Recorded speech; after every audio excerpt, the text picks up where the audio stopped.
everyone, I'm Dr. Chinyere Ugorji, 2007 graduate of American International School of Medicine, with 10 years of clinical experience working as a certified nurse at various hospitals, long-term acute care facilities, nursing homes, with patients in their private homes, from doing my clinical rotation here in the United States at various hospitals here in the United States, from various observerships and externships.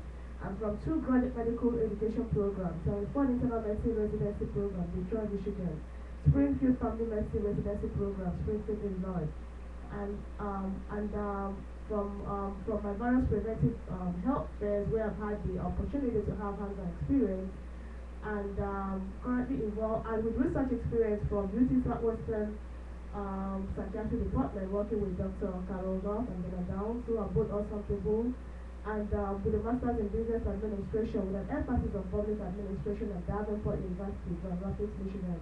I'm currently involved in education and mentoring of healthcare professionals and counseling of victims of depression and sexual violence, which I haven't experienced, but motivated by patients I've seen in my practice. And I'm presenting today on Dr. Chiquita Benson District Show on Asthma Excecebation Live. I want to thank everybody who has logged in. It's going to be a wonderful show, and we're going to learn a little bit about asthma exacerbation today. Asthma exacerbation is actually a very important topic, and that's why I chose to address it. A little bit about myself. I chose to be a physician for several reasons, because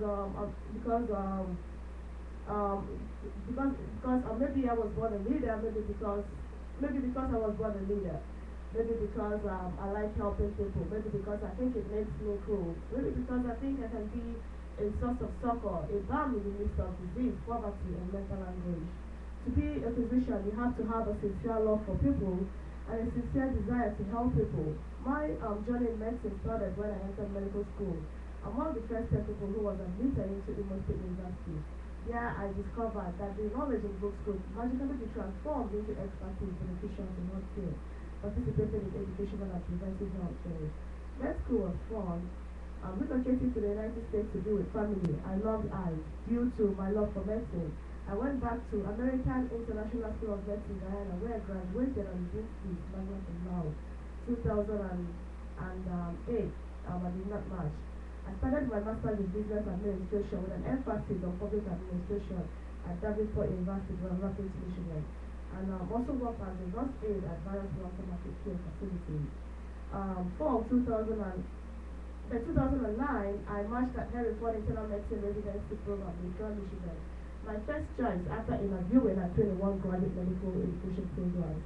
And I completed 3 months of inpatient and outpatient rotations, working closely with the program director, Dr. Kimberly Baker-Gino, an internist in Family Medicine Training Service, and Dr. Alvin Bowles, a pulmonologist in pulmonary medicine and critical care medicine. And my clinical acumen improved tremendously during the 3 months I spent at the program. Fall 2009, I had to leave the program because my clinical skills were a bit rusty after being out of school for a couple of years. So I got some hands-on experience working with Dr. Saida Zaidi, a program director emeritus at her private practice, St. Elizabeth Family Medicine practice, in close proximity to St. Elizabeth Family Medicine residency program, where I was opportune to attend ground rounds and money reports with the residents, and I learned from very interesting cases. And a 1-month inpatient rotation in internal medicine with Dr. Yunini at Harris Fort Worth Hospital, Fort Worth, Texas, and a 1-month inpatient rotation in family medicine training service, working with Dr. Kristani and the inpatient team. And then in 2011, I matched at Springfield Family Medicine Residence in Springfield, Illinois. My first choice after interviewing at various medical education programs. And completed 1 year. I ended up getting pregnant. I got married in 2010, and I had my baby PJ. He weighed all of 10 pounds. He was he's a young gentleman with a very wonderful personality. And And I completed with 1 year of clinical rotation, working with the expert and dedicated faculty, um, program director, residents and staff of Springfield Family Medicine Residency. And my clinical acumen improved tremendously during the time I spent at the program. Um, um, I had to leave the program after passing the clinical skills competency examination because I had some complex family dynamics. And after a discussion with Dr. Albers, who recommended that I resume residency after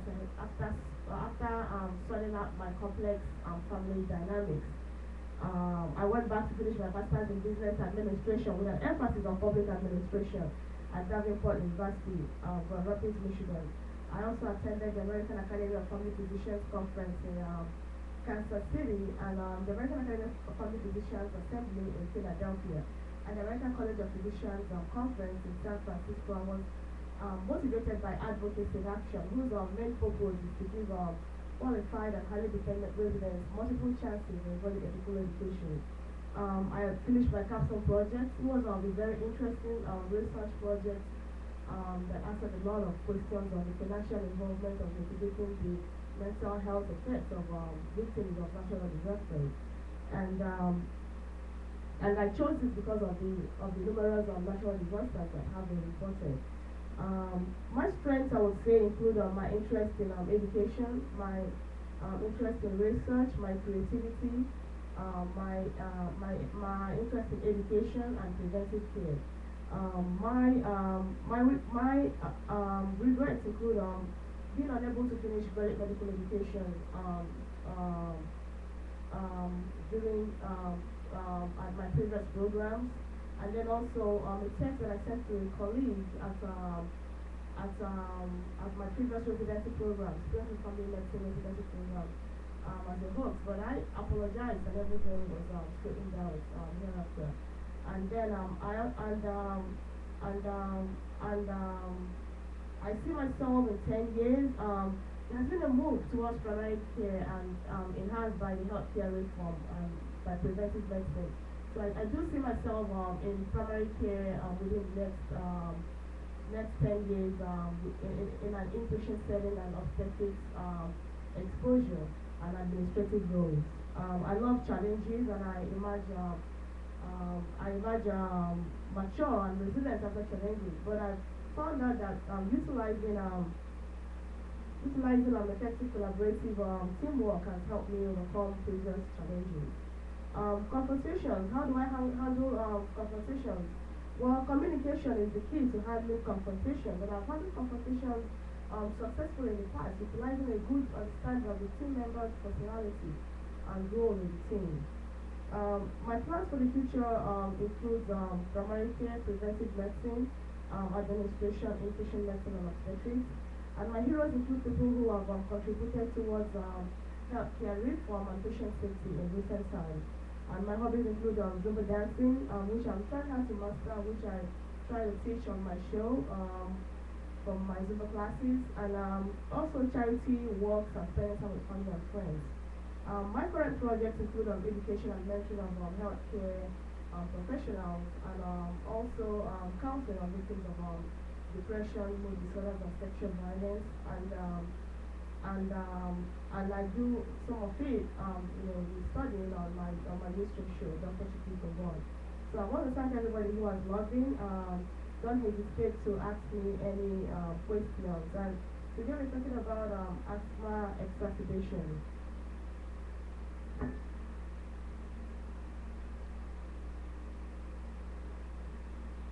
So I have a case study. I would invite anyone who has any questions about it prior to starting. But I have a case study that is actually designed to help improve your understanding of asthma exacerbation. To kind of give you like a guideline of what to do or what to think if somebody comes in with asthma exacerbation. So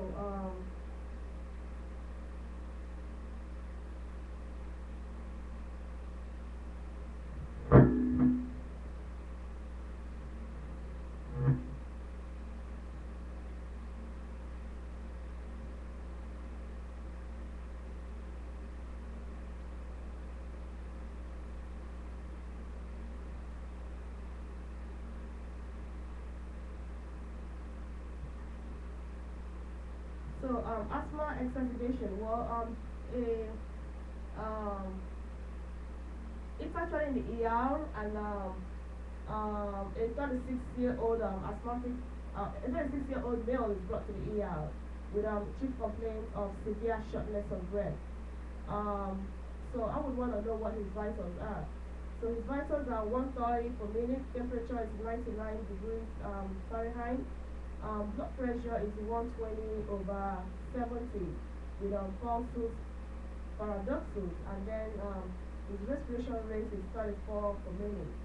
At this point, I actually want to know a little bit more about what's going on. And some questions that I normally ask about the symptoms include for shortness of breath. I have some questions that I normally ask. I want to know,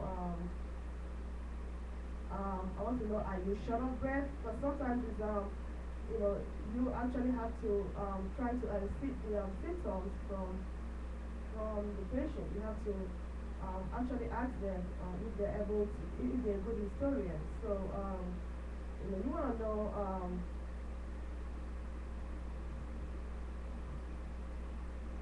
you want to know,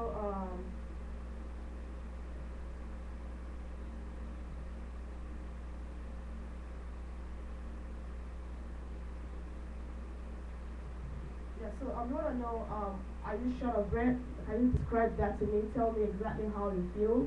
And then you want to know if it's normal, do you get short of breath, or if it's new onset? You also want to know, do you get short of breath when you're climbing stairs, and how many steps can you climb before you get short of breath? And then also you also want to know when it started too. And you also want to know what makes it worse, what makes it better. You want to know if they wake up at night feeling short of breath. That's paroxysmal nocturnal dyspnea. You also want to know if they have to prop themselves up at night when they are sleeping at night, and how many pillows do they have to prop themselves up. That's actually measured in that's actually quite important. You have to get the exact number of pillows that they actually sleep at night on. And then you also have to know about if they'll be wheezing, and if they can describe that to you. Most people who have asthma know what wheezing is. And then also you also want to know how far they walk on level ground before they become short of breath. Then you also want to know if they've noticed any fluid retention around your ankle, which is very important for CHF if they have heart failure, which we're going to talk about coming up this week sometime later this week. Then something else you want to know is about if they have a cough, because I mean that's one of the symptoms that a patient with asthma may actually have. So you want to know about the cough. You want to know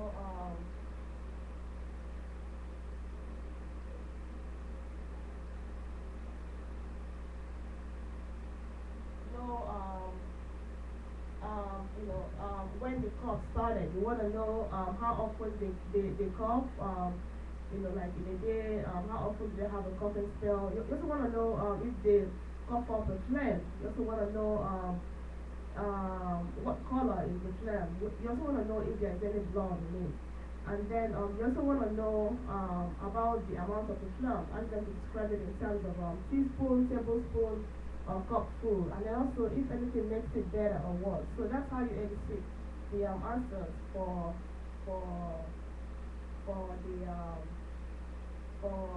the cough. According to him, the HPI, that's the history of present illness, what the patient came up with, came in with.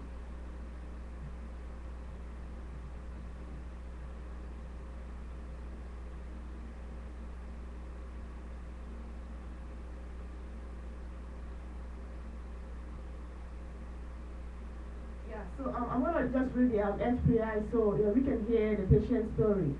So you have a 36-year-old asthmatic man who is brought to the emergency department by his co-workers with complaints of severe shortness of breath, um, um, which he describes as inability to speak in phrases and restricted speech to syllables between breaths, cough, wheezing, chest tightness, and diaphoresis, which started when he was doing his routine work activities, and not responsive to his prescribed inhalers, and has actually deteriorated even though he uses inhalers. So at this point, I want to know if he has any past medical history. So past medical history, he actually has a history of asthma, and then I want to know if he has any past surgical history. He doesn't have any past surgical history. So I want to know about his family history. Does anybody in the family have any diseases? And so family history, his mother has a history of bronchial asthma, and his father is healthy. And then at this point, I want to know about social history, which is made up of occupation, alcohol, living situation, tobacco, illicit drugs, sexual history. So his social history is he's been married for 10 years. He has no children. He smokes 10 cigarettes for the last 10 years, and he drinks alcohol occasionally. Then I want to know about allergies. Does he have any allergies? Well, he's allergic to pollen and dust. And then I want to know about medications. Is he on any medications? Well, he's on albuterol, 2 puffs every 4 hours, PRN. And then his vaccinations are up to date. So, at this point, I have some different. I'm thinking. What could this be? Is this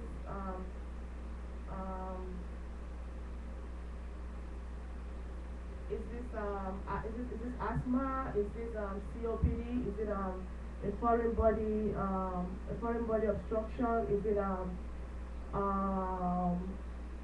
allergies? It could be environmental allergies. It could be aspergillosis. It could be bronchiectasis. It could be John-Strauss syndrome. It could be cystic fibrosis. It could be GERD. It could be heart failure, like we discussed earlier. It could be pulmonary embolism. It could be sarcoidosis. It could be an upper respiratory tract infection. It could be pneumonia. It could be vocal cord dysfunction or sinusitis. So those are my differentials. I'm thinking, could it be all of these? So let's get to know why we might want to think it's asthma.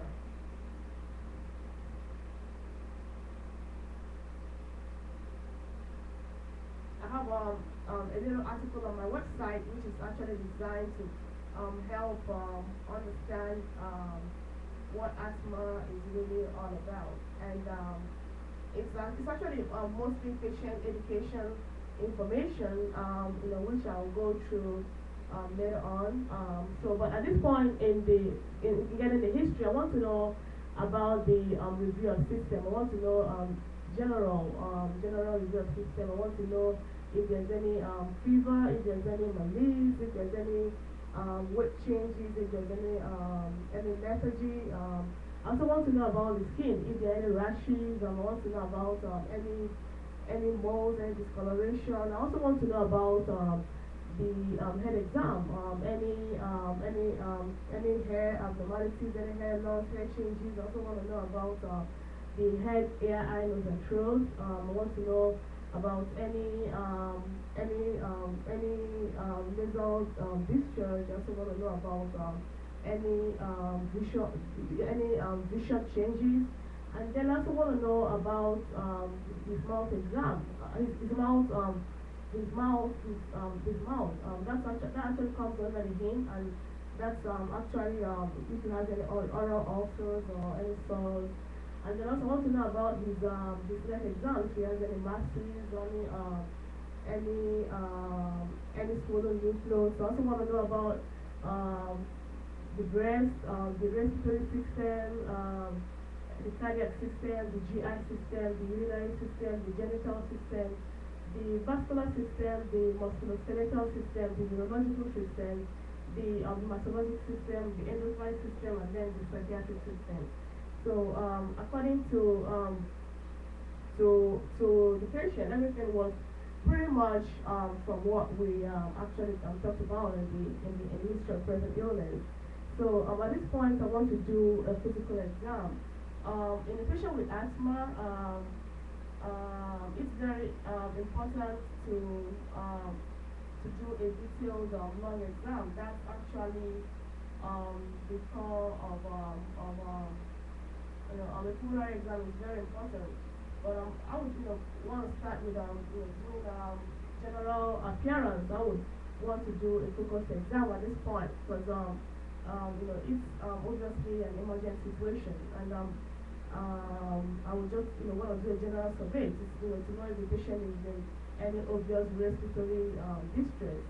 If he's using his if he's using his intercostal muscles in breathing, that would give me a clue as to what step to take next. So I also want to look at his dress, his affect, his development, his health state, his mental state.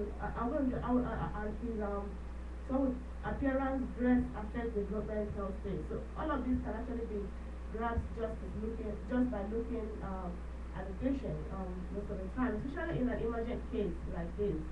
And then I also want to do a skin exam. I'm looking for any rashes to look for the location, the distribution, the arrangement, the type and the color of scars, any lesions, any rashes, any bruises, and then any hair changes. And then also I want to also look at the head exam. I want to know about the size, the shape, the hair, scalp, skull, face, and fine trauma too. And then also the eye exam. So I would look at his pupil. I would examine for shape, for visual field. I would for shape, and then also I also want to look for papilledema. And then also I would also examine his sinuses, and then also his throat to check for any lymphadenopathy or any swollen lymph nodes. And then I would do a cardiac exam, and also I would also do a posterior thorax and an anterior thorax exam too. And then and also examine his extremities. In examining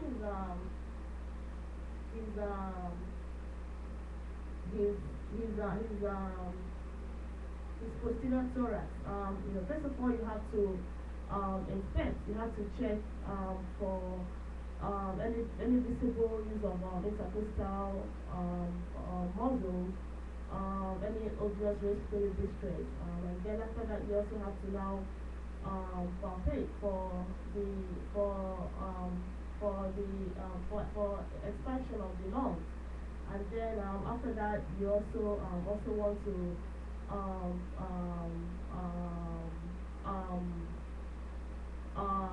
the cause, the precaution for any consolidation, any air trapping, and then also you also want to auscultate too for any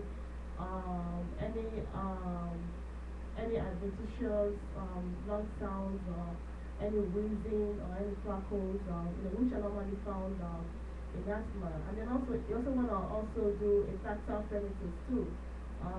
You just you do that by putting your hands to the patient's chest and then asking them to say a word, to say like nine or something, and then you looking for any consolidation or any air trapping. And then you also want to do check for egophony and also egophony. So that's the E to A sound, and you actually listen with your stethoscope. That's actually called transmitted voice sound. So you listen with the stethoscope, and then as I say A, and then if it sounds like E, then that means that there could be some consolidation. And then for the anterior thorax, you're looking for chest symmetry again. You're looking for any asymmetry. You're looking for You're also listening for any wheezes or any rails, and also you also want to check for femitones, and then for whispered flexibility. And then it's also very important to look at his trachea to see what his trachea looks like as you're doing the next exam. Then the extremity exam, I would just want to look at the pulses. I would just look at the popliteal pulses, the femoral pulses, um,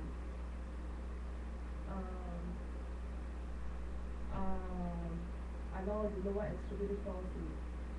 Some things to know about the lung exam include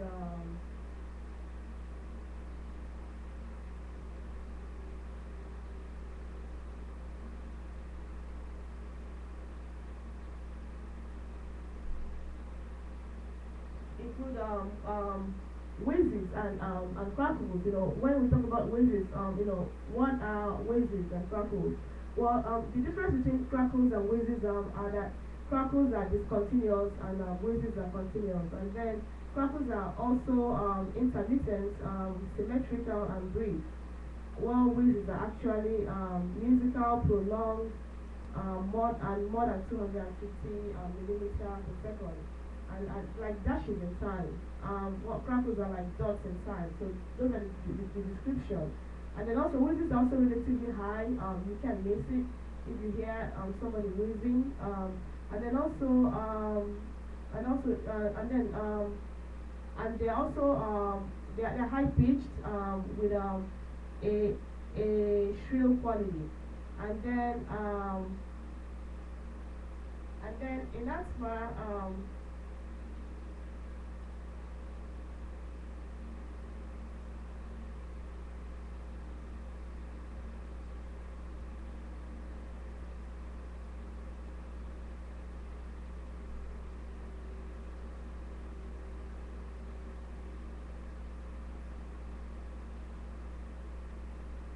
in asthma, the trachea is normally midline in asthma.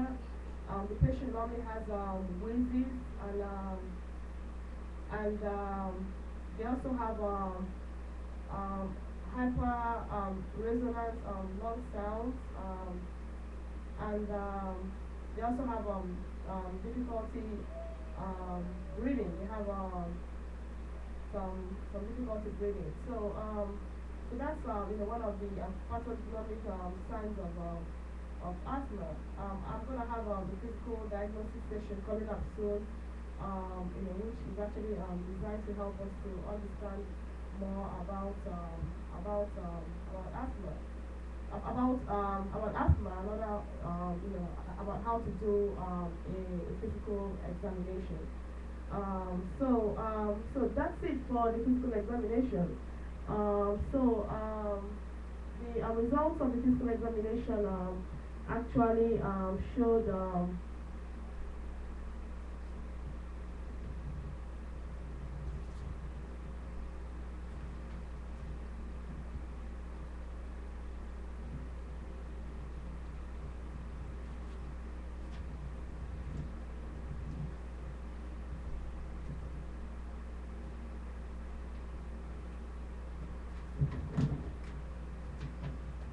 yeah, so I'm going to read the results of the physical examination just to give you an idea of what this patient had. But everything that I just went over is what you normally see in a patient with asthma. His head, ear, eye, nose, and throat exam was within normal limit, no JVD. His lung and chest, patient is agitated and unable to reply. He's gasping for air and using his accessory muscles. His respiratory rate is 34. Percussion notes is resonance in all lung fields. On auscultation, air entry is bilateral impulse, low inspiratory and expiratory wheezing is audible in all lung fields. The CVS exam, decrease in systolic BP on inspiration is 20 millimeter per mercury. So that's actually pulses paradoxals. And then there is no pedal edema. So that's the result of the extremity exam. So I will just go ahead and demonstrate it. How you do the physical exam, and then I'll go ahead and talk about what asthma exacerbation is, and also how you diagnose it and how you treat it.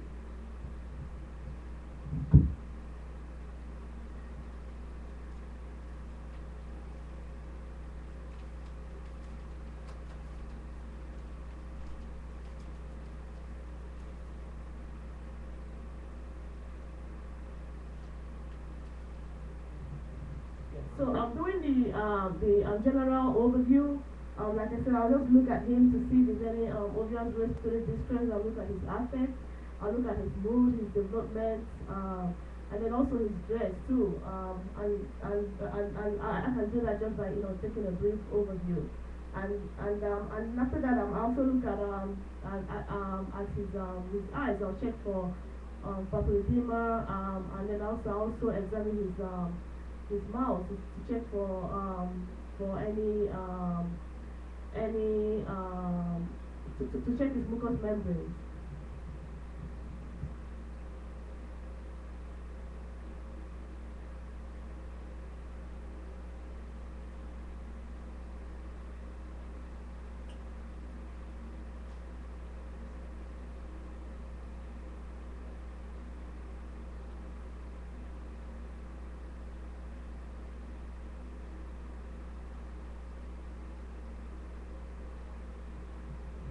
Yeah, it's not a live patient, so it might actually not be like a live simulation. But I'll check his I'll do a neck exam, a neck exam, like I talked about earlier. I'll do a posterior and anterior thorax exam, and then I'll do an extremity exam.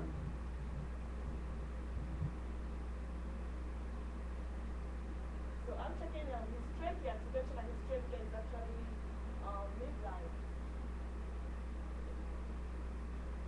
And then I'll do an anterior and posterior thorax exam. So first of all, I want to inspect to see if he has any obvious use of inspiratory accessory muscles, and then also I want to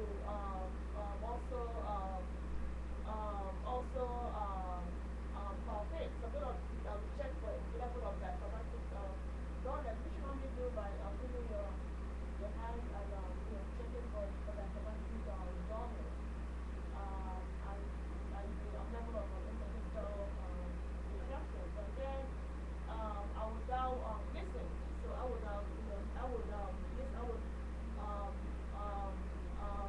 listen, and then also I would percuss.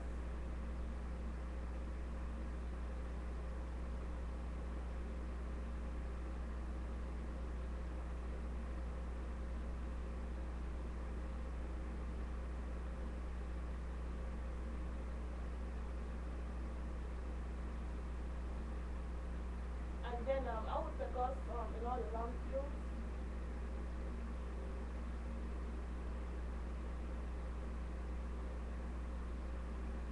I normally like to percuss both in the sitting position and also in the lying position.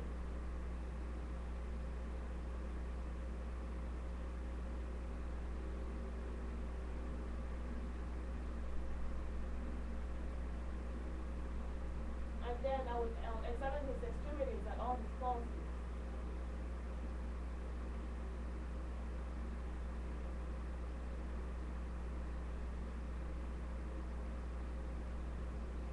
So with that, that's the physical examination, and I'm just gonna come up with an assessment and plan, because now with the physical examination and the history, you know what the case could be, with the differentials in your mind.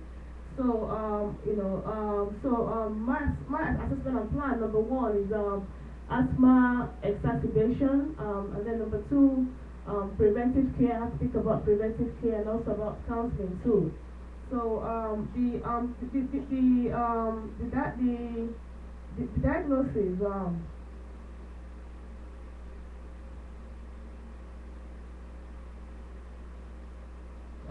is actually made by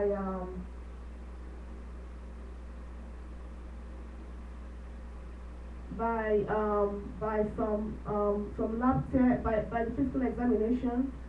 That's very important, and then also by some lab tests and also some imaging too.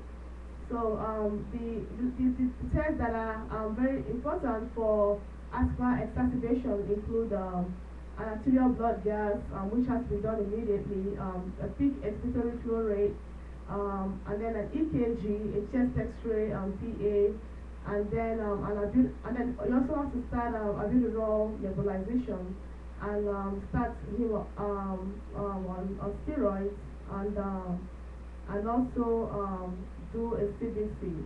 So the albuterol normally is normally given as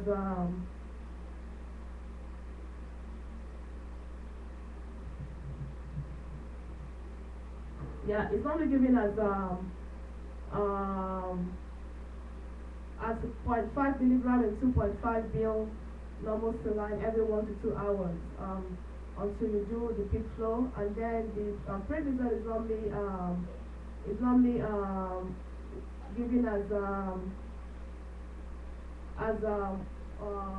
normally I give 125 milligram, but the dose range is 60 to 125 milligram IV every 6 hours, and then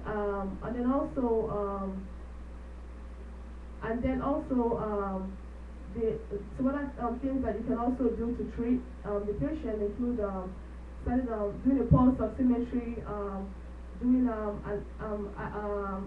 access in case he needs any fluid, and what fluid might do you want to start on him? D5 half normal saline at 125 cc per hour, and then also you also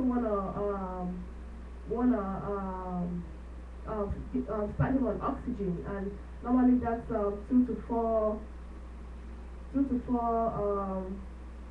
liters by nasal cannula, and you have to make sure his oxygen saturation is actually more than 90%. And then you also want to elevate his head. That's actually the nursing order. That's the N in our mnemonic, the AD Vans DISNL. And then also you also want to start him on a regular diet. So that's also that's actually the D in the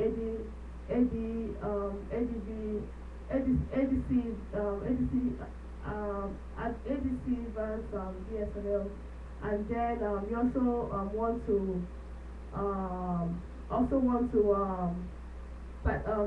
do other ambulation at will. You also want to order fluid replacement, just in case it's needed. And then also you also want to monitor the patient's condition. And later on you want to start lethal dose inhaler, and that's normally 3 to 8 puffs, and that's normally 2 puffs every 3 to 6 hours. And then you also want to cancel the patient, so that's part of our assessment and plan. And then preventive care, it includes vaccinations, and there are recommended vaccinations for his age, but that's going to be towards the discharge that you do that. And then the counseling is going to be about smoking cessation. Any patient with a lung pathology, you have to do counseling before they leave. You have to counsel them for smoking cessation, and then you also have to limit alcohol, regular exercise, use of seat belts, safe sex, no illegal drug use, and medication compliance. And that's it about asthma. So what is asthma exacerbation? Well, it's a common chronic inflammatory disease of the airways characterized by variable and recurring symptoms, reversible airway obstruction and bronchospasm. That's actually from an article from Wikipedia, and it's thought to be caused by a combination of genetic and environmental factors. What are the symptoms? We already talked about the patient, what symptoms he had. So wheezing, coughing, chest tightness, and shortness of breath. Those are the symptoms of asthma, and we already talked about the diagnostic modality. And how do you bill the patient at the end of the day? How do you code for asthma? Well, ICD-9 493.92, that's the code for asthma exacerbation. And this is actually from a very wonderful article on Wikipedia that was issued on 24th of August. So I have a quiz that is designed to enhance the understanding of healthcare of healthcare professionals and other people who are healthcare professionals about asthma. So I'm just gonna go through the questions. These are some interesting set of questions that will actually help you to understand what asthma is all about. So asthma is a chronic, common inflammatory disease of the airways, characterized by variable and recurring symptoms, reversible airway obstruction, and bronchospasm. True or false? Well, that's actually true. We talked about that earlier. Again, some common symptoms in asthma include wheezing, coughing, chest tightness, and shortness of breath. That's actually true. And then CBC with differential is done to demonstrate infectious exacerbation of asthma. So that's actually true. With the CBC, we can be able to know, about to know if there are any infectious causes. And then the Powerball question, which is actually designed to promote an understanding of the content of the case, is actually arterial blood gas is a diagnostic test for asthma exacerbation. True or false? Well, I'll let you check that out. The answers can be found in the multimedia. And for my Spanish population, I will let you listen to the Spanish version of this. My Spanish is actually, I'm learning Spanish.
of Asthma Excecebation, in Spanish, the content can be found on my website. My Spanish, I'm still in Spanish, and the Powerball frequenza is la gasometría arterial ABG status una prueba de diagnóstico para el asthma exacerbation. Also, o verdadero. So that's actually the Powerball question, and I'll let you answer that. So we are at 7:46 right now, for 6 minutes into the show, and I want to invite anybody to ask any questions.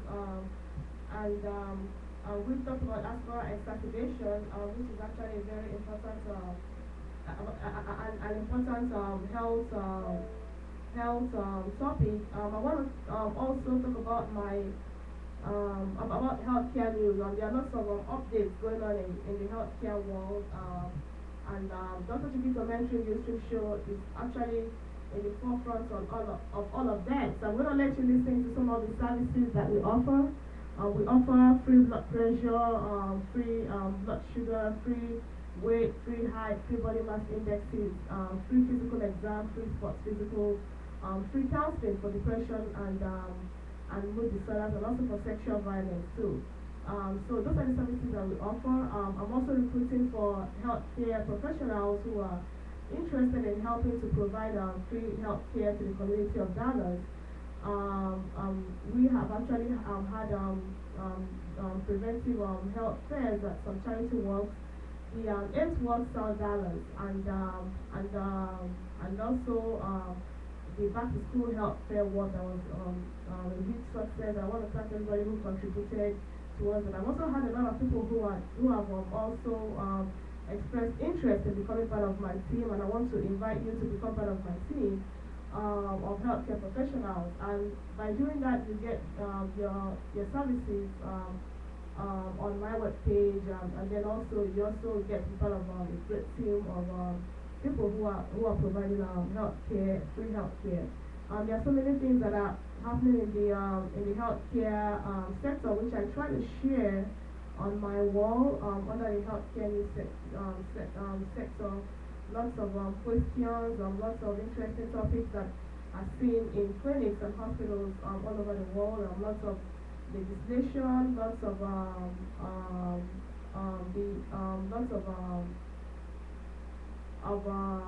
conferences coming up. I invite you to check that out on my webpage, which is updated daily. So just it's the fourth tab on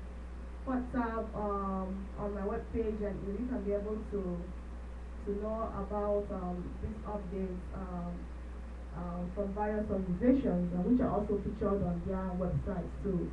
And I don't have any questions or any board relevant healthcare news today, but there are lots of upcoming conferences which can be found under the healthcare news section. You just have to scroll down, and then also under my calendar you can also see some conferences that I've registered for, which I want to share with everyone, and that way we can be able to foster the tradition of learning. And then also want to talk about my work for leukemia and lymphoma. I want to talk about Dr. Chiki's team. I have a great team, and I'm just going to call out their names. If you're out there, I want to say a huge thank you for being part of my team, for helping to create awareness about the work, for raising funds. So my team members include Brian Downey, a very wonderful gentleman that I met, who joined because he wants to be financially part of this great cause with his family, and he has his own fundraising page, his own Facebook page, and you can be able to contact him through email and through Facebook, and also donate towards leukemia and lymphoma.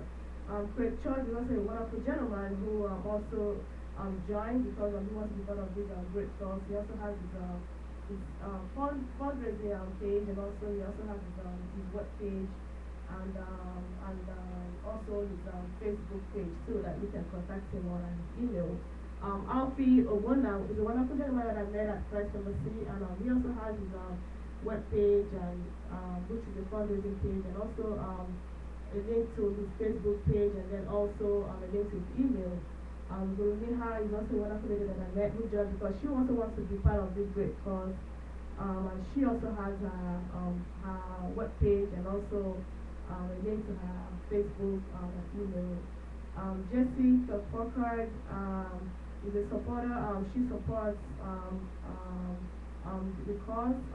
Daryl, Timothy Williams, if you're on there, I want to give you a shout out. Some other members of the team include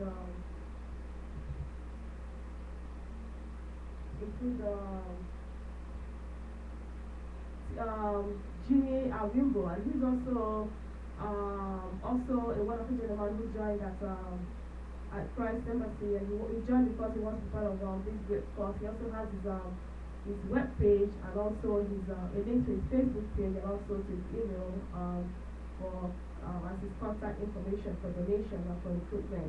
So all of them can be able to recruit you, all of them can be able to get your information for your web page, all of them can be able to accept donations. So far, we've had a lot of fun things going on in our team via Facebook, via meetings, via phone calls talking about the cause. And all this has been interesting and also has also helped to create awareness about leukemia and lymphoma, which I talked about, and the content can actually be found on my webpage. This is a blood disorder that can cause fatigue, weakness, swollen lymph nodes, and it's diagnosed by various expensive tests and also and imaging, and also can actually lead to death ultimately. And due to life-saving research by the Leukemia and Lymphoma Foundation, lots of stories have been shared about leukemia and lymphoma. Lots of families and lots of patients have been touched too. So I want to thank everybody who has actually helped to create awareness or who has shown interest. I'm going to tell you a little bit about the work.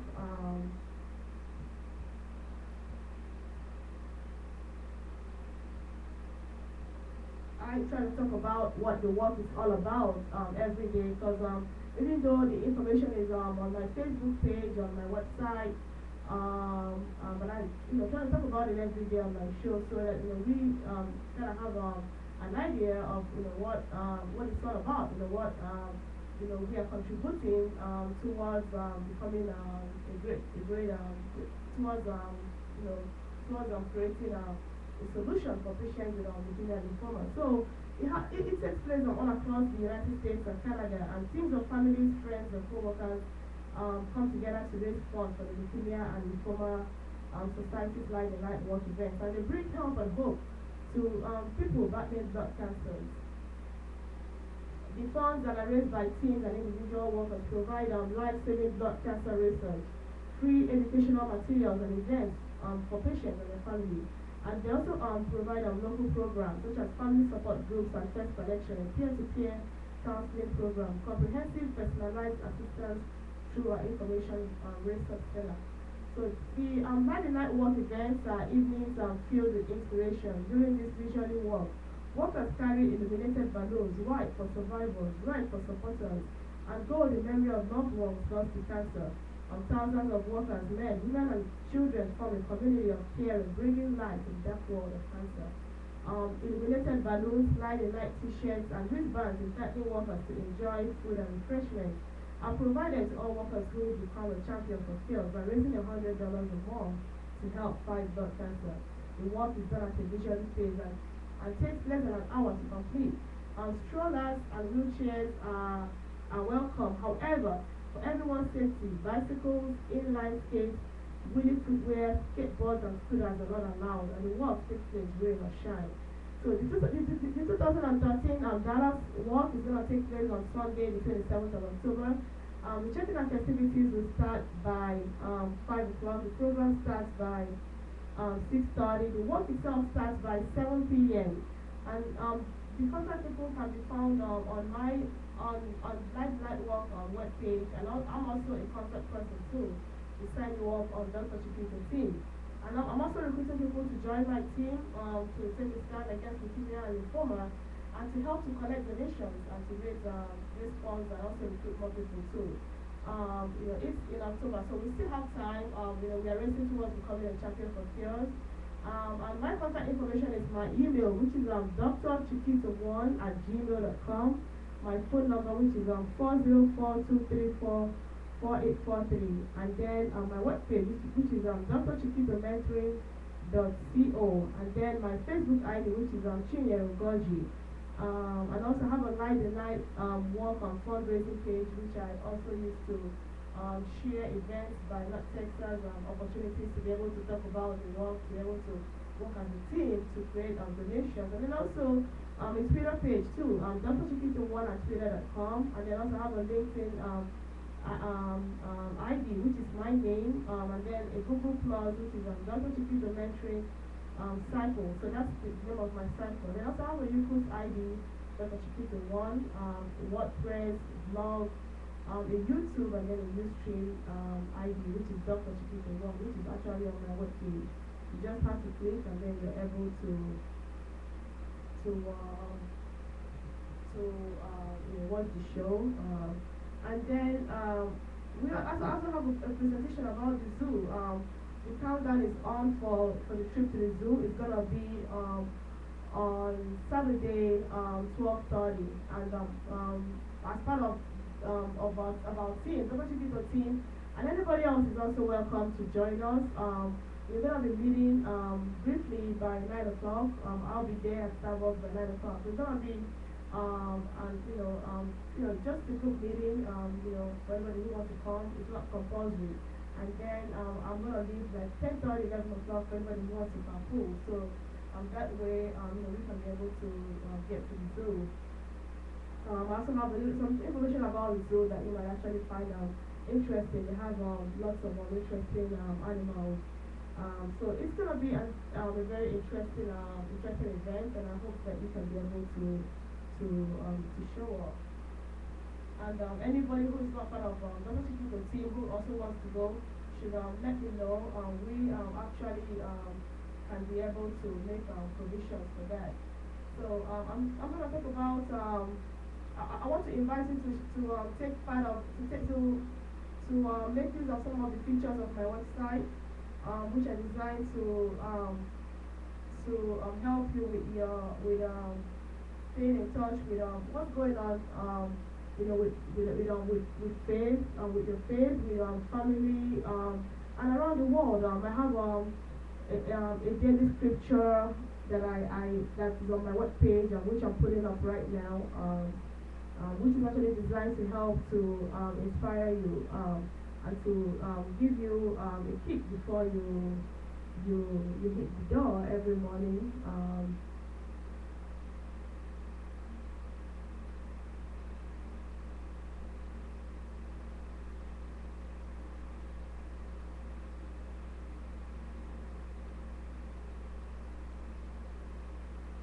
And then I'll also have sports updates, like who is playing, who are the top teams. You can be able to find all of that out on my webpage. I also have the top news. I also have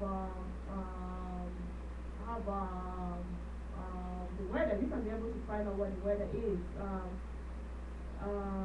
And then also I also have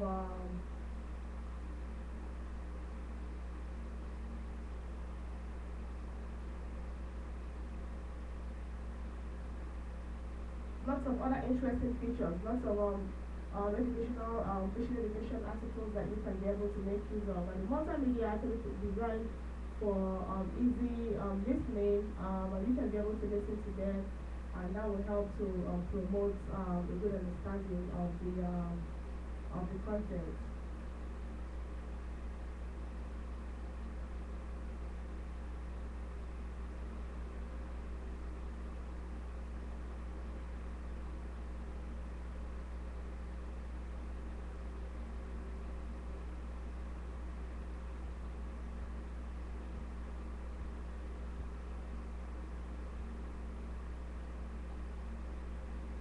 I'm putting it up on my website right now on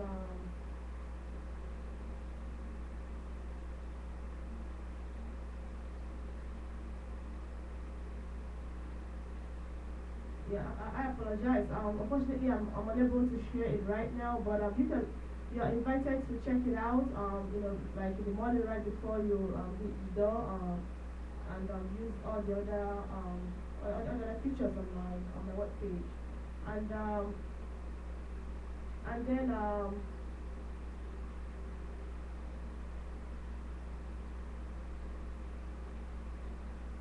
and then also I want to thank my sponsors too. That I have lots of prizes to be won for my for the power questions. So we're ending one into the show, and I'm trying to round up. So I have a compendium of hard knocks. It's a book, 28th edition, 2013-2014. That's from Lancaster General Hospital. I also have a hand sanitizer from St. Joseph Hospital Health Center, and another hand sanitizer from Pomona Valley Hospital. I also have a mint and a badge holder and a pen light from Medical Center Family Medicine, from Pomona Valley Hospital Medical Center Family Medicine Residency. I also have a hand sanitizer, in form of a t-shirt. I also have a book on the timing of basic heart sounds that tells you everything you need to know about heart sounds. It's actually pretty easy to fit into your pocket. I'm just gonna get the prices so you can see what I'm talking about, and I'm working on putting them. Yeah, I'm putting them up on my webpage. So and all these prizes can actually be won by answering the Powerball questions. Um,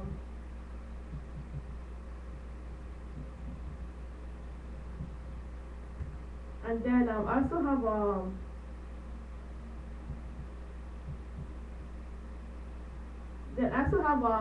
phone stand by LipDoctor.com and a phone stand by Hospital Physician Partners.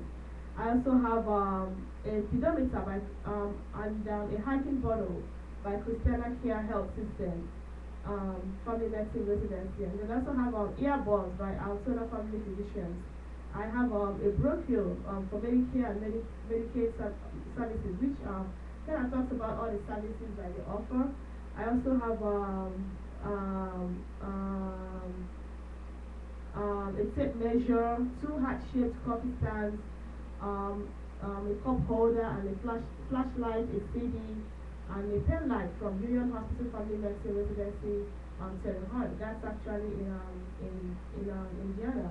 And then also have a student loan consolidation pamphlet that tells you about your student loans. I also have a pen from 3hournet.org. They're actually a physician hiring organization, and I also have a pen from the American College of Physicians. I also have a pen from the American Academy of Family Physicians Career Link. So I want to thank all my sponsors. It was it's really it's at least a good opportunity to be able to talk about you on my show, and I also appreciate all the gifts that I got at the conference, at AFC conference, which I'm using to be able to promote my work for leukemia and lymphoma, and I want to thank you for that, and also invite you to become part of our team activities by logging into our YouTube show, by following our activities on Facebook, by donating, and by also being part of the work. It's going to be on the 27th of October. So and at this point, we are 8:05 into the show, so I'm rounding off, and I'm just gonna play a song for my team members and for all my supporters. And then the Zumba dance of the day. I'm just gonna do a brief demonstration. We are still dancing to Tina Turner, and after that, we'll round up the show.